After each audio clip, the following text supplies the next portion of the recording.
Hey, ce podcast vous plaît? Alors partagez vos idées. Laissez-nous un commentaire sur vos plateformes d'écoute préférées avec le hashtag Futurapod et dites-nous de quels animaux vous aimeriez nous écouter parler lors des prochains épisodes. On compte sur vous.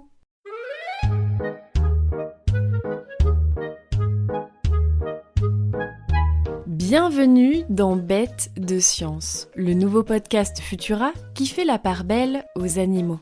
Je suis Marie et pour ce nouvel épisode, on va s'intéresser aux étonnants pouvoirs du rat taupe nu.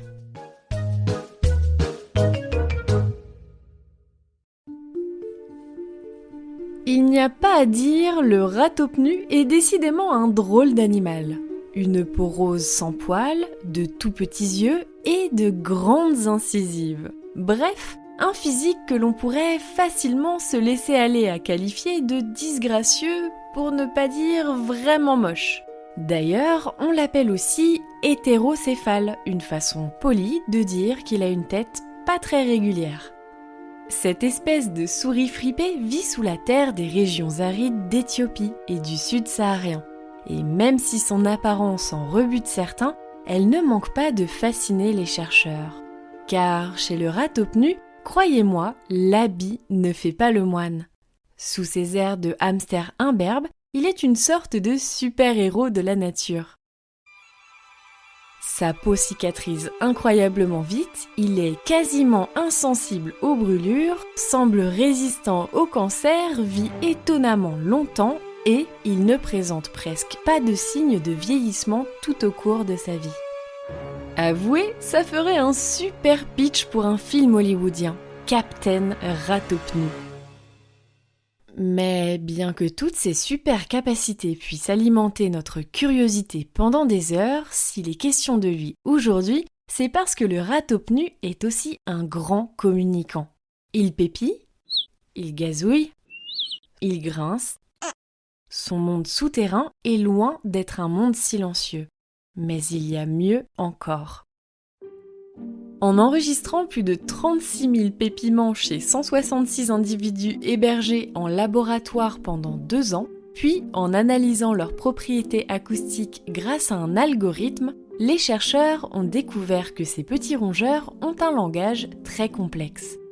Chaque colonie a son dialecte, un peu comme si certains parlaient breton et d'autres en occitan, mais avec des couinements.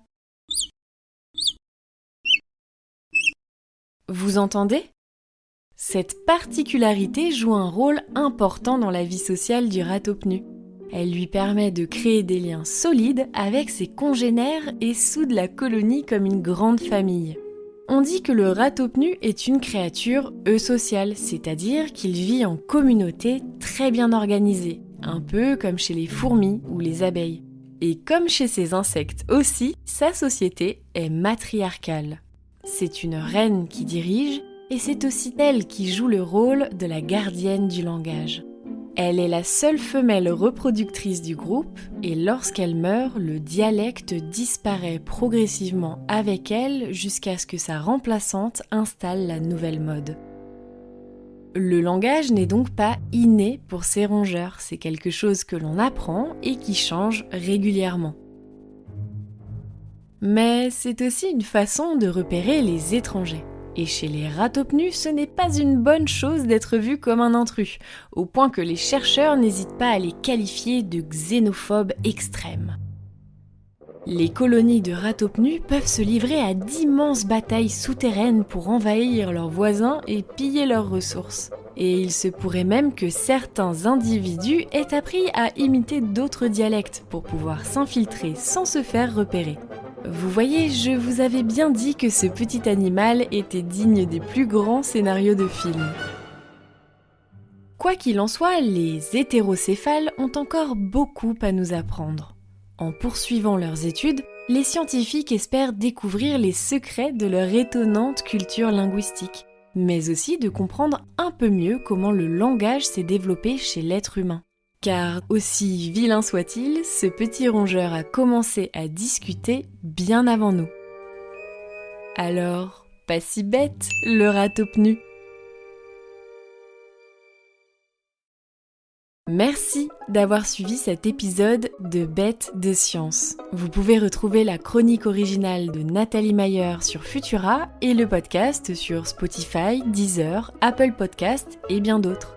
Pensez à vous abonner pour ne plus manquer un seul épisode et retrouver nos autres podcasts sur vos applications audio préférées. On se retrouve dans 2 semaines avec de nouveaux comportements toujours aussi étonnants. À bientôt!